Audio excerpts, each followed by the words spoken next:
Bermuda try angle پر آپ نے ہزاروں ویڈیوز دیکھی ہوں گی۔ برمودا ٹرائی اینگل پر کیا واقعی دجالی طاقتوں کا سایہ ہے؟ برمودا ٹرائی اینگل یا برمودا تکون ایک ایسی جگہ جہاں شیطانی طاقتوں کا بسیرا ہے۔ کیا سچ میں ایسا ہے یا پھر یہ یوٹیوبرز کی طرف سے لائکس اور شیئرز بٹورنے کا ایک سستا ہتھ کنڈا ہے؟ برمودا ٹرائی اینگل لگ بھگ 3 لاکھ مربع کلومیٹر کے وسیع و عریض رقبے پر پھیلا ہوا ہے۔ ایک بہت بڑا سمندری علاقہ ہے جو کہ بحر شمال اوقیانوس میں واقع ہے۔ سمندری خطے سے مشرقی ساحل اور خلیج میکسیکو سے آنے اور جانے والے بحری جہازوں کی بھاری ٹریفک گزرتی ہے، اور ساتھ میں فضاؤں سے بڑی تعداد میں ہوائی جہاز بھی پرواز کرتے ہیں۔ برمودا ٹرائی اینگل، جس کا ایک کونا امریکی ریاست فلوریڈا، دوسرا کونا برطانیہ کی اوورسیز ٹیریٹری برمودا جس نام سے ٹرائی اینگل مشہور ہے، تیسرا اور آخری کونا کریبین سی میں واقع ہے۔ امریکی اوورسیز ٹیریٹری پورٹو ریکو سے جا ملتا ہے، جو کہ ایک خیالی ٹرائی اینگل کے علاوہ اور کچھ بھی نہیں ہے۔ اب آتے ہیں اپنے اصل سوال کی جانب، کیا یہ جگہ سچ میں شیطانی طاقتوروں کی آماج گاہ ہے، یا یہ قصے کہانیاں صرف سازشی ذہنوں کی تخلیق ہیں؟ برمودا ٹرائی اینگل کوئی ایسی جگہ نہیں دوستو جو انسانی عقل و شعور سے پرے کی چیز ہو۔ ماہرین کے مطابق بظاہر تو یہ عمل مقناطیسی ہے، یہ ایک مقناطیسی عمل لگتا ہے، لیکن سب سے بڑی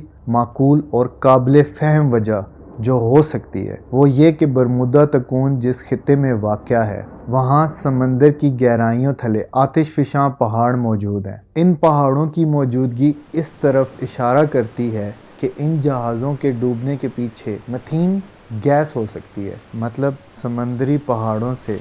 وقتاً فوقتاً اچانک سے میتھین گیس کے بلبلے خارج ہو سکتے ہیں یا ہوتے رہے ہیں۔ اور ہم یہ بات بھی بخوبی جانتے ہیں کہ سمندر کی گہرائیوں میں میتھین جیسی گیسز کی موجودگی پانی کی کثافت کو کم کر سکتی ہے۔ اس وقت ایسی جگہوں کی نشاندہی نہیں ہوئی۔ یہ سب میتھین گیس کی وجہ سے سمندر میں بننے والے بڑے بڑے بلبلے پانی کی کثافت کو کم کرتے ہیں۔ یہ اکثر و بیشتر بحری جہازوں کے ڈوبنے کا سبب بنتا ہے۔ اگرچہ اس بات کا ابھی تک پختہ ثبوت نہیں ہے،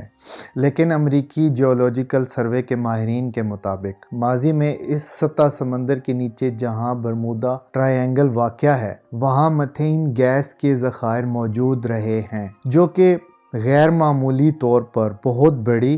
اور غیر متوقع، مطلب اچانک سے ظاہر ہونے والی سمندری لہریں ہیں، جن کا سائز 27 میٹر سے لے کر 200 میٹر یعنی 600 فٹ کے قریب ہوتا ہے، جس سے اس خیال کو پختگی ملتی ہے کہ جہازوں کے ڈوبنے کے پیچھے میتھین گیس ہو سکتی ہے۔ ایک اور وجہ بحری جہازوں کے ڈوبنے کے پیچھے ماہرین کے مطابق جو ہو سکتی ہے وہ ہے روگ ویوز، یعنی بڑی بڑی سمندری لہریں، جو کہ بحری جہازوں کے لیے انتہائی خطرناک ثابت ہو سکتی ہے۔ اور یہ لہریں اس وقت کے ڈیزائن جہازوں کو اپنے بیچ پھنسا کر الٹانے یا توڑنے کی صلاحیت بھی رکھتی تھیں۔ اس کے علاوہ سمندری چٹانیں بھی بحری جہازوں کے تباہ ہونے کا کارن بن سکتی ہیں۔ چٹانیں دراصل ایسی سمندری چٹانیں ہوتی ہیں۔ ایسی سمندری چٹانوں کا زیادہ تر حصہ تو سمندر کے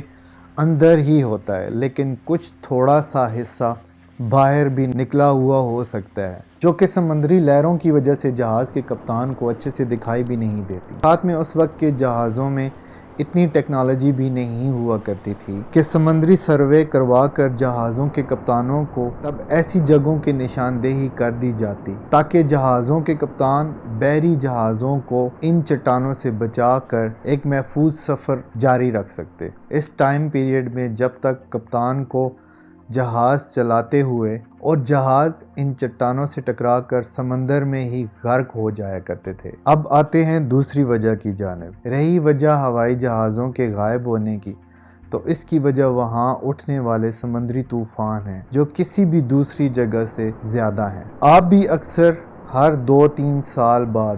فلوریڈا سمیت اس ایریا میں سمندری طوفانوں کی نیوز سنتے ہوں گے، کیونکہ برمودا جزائر اور بحر کریبین کا بیشتر ایریا ٹراپیکل سٹارمز کی مخصوص پٹی کے اندر واقع ہے، جہاں اکثر و بیشتر گھومنے والے طوفان بنتے رہتے ہیں، جس کو آپ گوگل پر سرچ کر کے خود بھی پڑھ سکتے ہیں۔ سن 1950 سے سن 2000 عیسوی کے ٹائم پیریڈ کے بیچ اس میں کتنے طوفان آئے ہیں۔ جب یہ طوفان پیدا ہوتے ہیں تو بعض اوقات طوفان سے پیدا ہونے والی ہوائیں آس پاس موجود پہاڑوں سے ٹکرا کر بڑے بڑے بادل بننے کا سبب بنتے ہیں، جس میں ہواؤں کا بہاؤ بہت زیادہ دیکھنے میں آتا ہے۔ مطلب 150 سے 270 کلومیٹر یعنی 170 میل فی گھنٹہ کی رفتار سے ہوائیں چلتی ہیں، اتنا کہ اس سے ہوائی بگولے پیدا ہو سکتے ہیں، جس میں پھنس کر اس وقت کے جہاز اکثر و بیشتر گر کر تباہ ہو جایا کرتے تھے، کیونکہ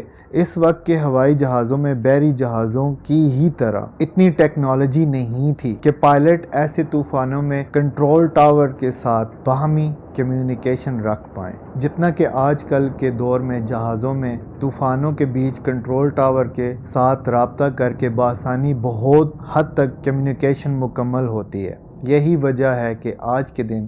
برمودا ٹرائی اینگل سے کوئی ایسی خبریں نہیں ملتی، اگر ملتی بھی ہیں تو ان کی تعداد کئی دوسرے ہونے والے حادثات کے مقابلے میں نہ ہونے کے برابر ہیں۔ اس وقت پائلٹ سمت کا تعین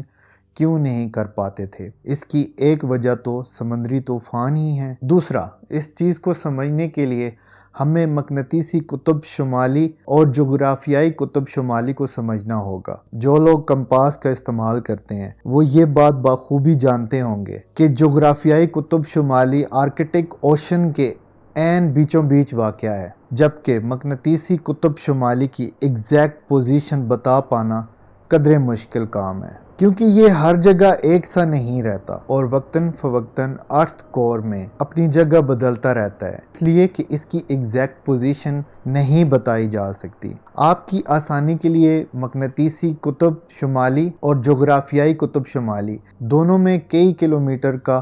فاصلہ ہو سکتا ہے، اور ان کے درمیان کسی ایک پوائنٹ سے جغرافیائی قطب شمالی اور مقناطیسی قطب شمالی کے بیچ جو زاویہ بنے گا اسے ہم جغرافیائی زبان میں میگنیٹک ڈکلیشن بولیں گے، جو مین لینڈ جزائر برمودا سے لگ بھگ 14 سے 15 ڈگری کا زاویہ بناتا ہے۔ مقناطیسی قطب شمالی اور جغرافیائی قطب شمالی کو جان لینے کے بعد اب آتے ہیں اہم بات کی جانب۔ دنیا میں بہت سی جگہوں سے ایگونک لائنز بھی گزرتی ہیں، جن لائن سے اگر کوئی جہاز گزرے اور جہاز میں جدید کمپاس سسٹم نصب نہ ہو تو جہاز کا پائلٹ کنفیوژن کا شکار بن سکتا ہے۔ ایگونک لائنز زمین کی سطح پر 2 پوائنٹ سے گزرنے والی ایسی لکیریں ہوتی ہیں جس پر مقناطیسی جھکاؤ 0 ہوتا ہے، مطلب ان لائنز پر مقناطیسی نارتھ پول اور جغرافیائی نارتھ پول کمپاس میں عین برابر ہی نظر آئیں گے، جبکہ پائلٹس ایسے ایریا میں داخل ہوتے ہیں جہاں سے یہ لائنز گزرتی ہیں تو اچانک سے کمپاس میں اس بدلاؤ کے کارن پائلٹس کنفیوژن کا شکار بن سکتے ہیں، اور اگر ایسی صورتحال کا سامنا پائلٹس کو ایسے وقت میں پیش آئے جب سمندر میں طوفان بھی پیدا ہوا ہو تو پھر پائلٹس ایسی صورت میں اپنے اعصاب پر قابو کھو سکتے ہیں اور اپنا راستہ بھٹک سکتے ہیں۔ ٹھیک ایسے ہی ایگونک لائنز خلیج میکسیکو سے شروع ہو کر برمودا ٹرائی اینگل کے اوپر سے ہوتی ہوئی شمال کی طرف جاتی ہیں۔ جیسے میں پہلے بتا چکا ہوں کہ جیسے پائلٹس ان لائنز سے اپنا جہاز گزارتے ہوں گے تو کمپاس میں اچانک سے پیدا ہوئے بدلاؤ پائلٹس کے لیے ایک کنفیوژن پیدا کر دیتے ہوں گے، کیونکہ اس وقت کے جہازوں میں آج کی طرح جدید ٹیکنالوجی والے کمپاس نصب نہیں تھے جو اس بدلاؤ کو جلد نوٹ کر پائیں یا پائلٹس کو بتا پائیں۔ یہی وجہ ہے کہ جہاز کے پائلٹس جب اچانک سے برمودا ٹرائی اینگل پر واقع ان لائنز سے گزرتے تو وہ کمپاس کی ریڈنگز میں آئے تضاد اور سمندری طوفانوں کے بیچ بوکھلا سے جاتے تھے اور اپنے اعصاب پر قابو نہ رکھتے تھے۔ کنفیوژن کا شکار ہونے کی وجہ سے وہ اکثر سمندر میں بھٹک جاتے تھے اور یہ ہمیشہ کے لیے ان کے غائب ہو جانے کا سبب بنتا تھا، جس مسئلے کو آج کے دور میں جدید ٹیکنالوجی کی مدد سے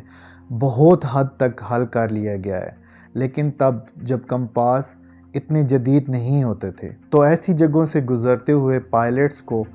اس طرح کی صورتحال کا سامنا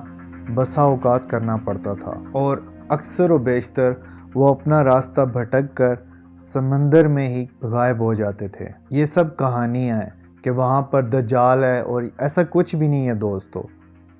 جدید ٹیکنالوجی سے ہر چیز کا پتہ لگایا جا سکتا ہے۔